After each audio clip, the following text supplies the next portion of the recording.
Now, President Trump and President Zelensky met on Tuesday, and afterwards, Trump said that he thinks Ukraine, with the support of the European Union, is in a position to fight and win all of Ukraine back in its original form.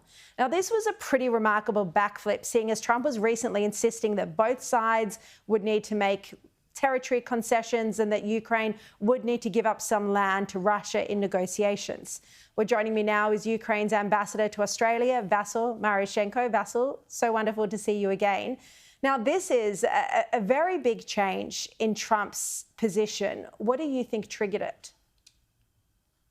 We welcome President Trump's confidence in Ukraine's defense of its sovereignty, as well as his recognition of Ukraine's morale and the faith in a just cause, which translates into a battlefield. But we cannot win this war without the support, security support of our allies and partners in the form of ammunition, of weapons, and direct funding, as well as new capabilities. And definitely, we will work together with the U.S. and the European Union and European partners in making sure that we can force Russia into peace. Now, Trump also said in his address at the UN that he had recently, just last week, I think he said, discovered that some NATO countries are still buying Russian oil. And he said they were, in effect, funding the war they claim to be trying to end. Can you give us more information about this? Which countries are doing this? Well, apparently Russia's revenue, major revenue, comes from the sale of oil and gas, over 40% of that.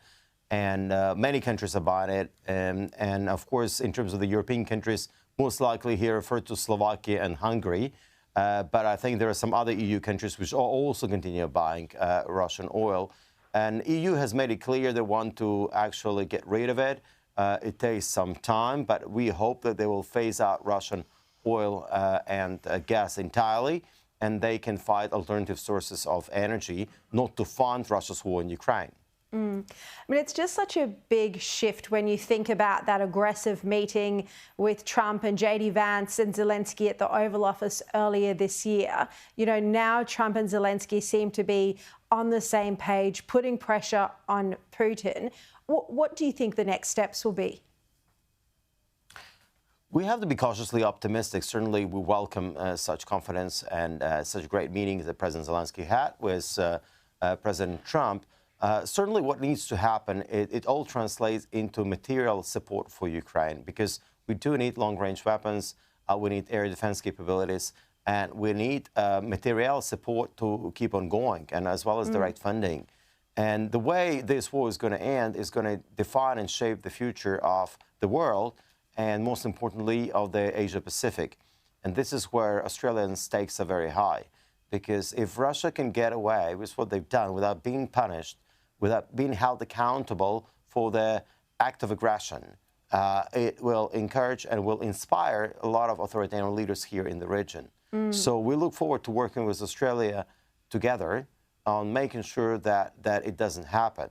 And certainly now there is a lot that we can benefit from each other. While we still need your support in the form of military assistance, there is now a lot that Australia can learn from Ukraine, both from the battlefield, from the way the war has changed on a tactical and operational level, but also we can help Australia build its own sovereign defense capabilities in uncrewed systems, in maritime drones, in aerial drones, and robotic systems. And innovation has been staggering the past 2-3 years.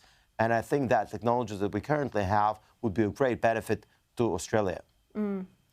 Vasyl, thank you so much for your time. And it would be remarkable if, as Trump has now put forward, that Ukraine could win some of the land back that has been lost to Russia. It might be seemingly impossible task, but he's put it out there, so you never know. Vasyl, really appreciate your time. Thank you.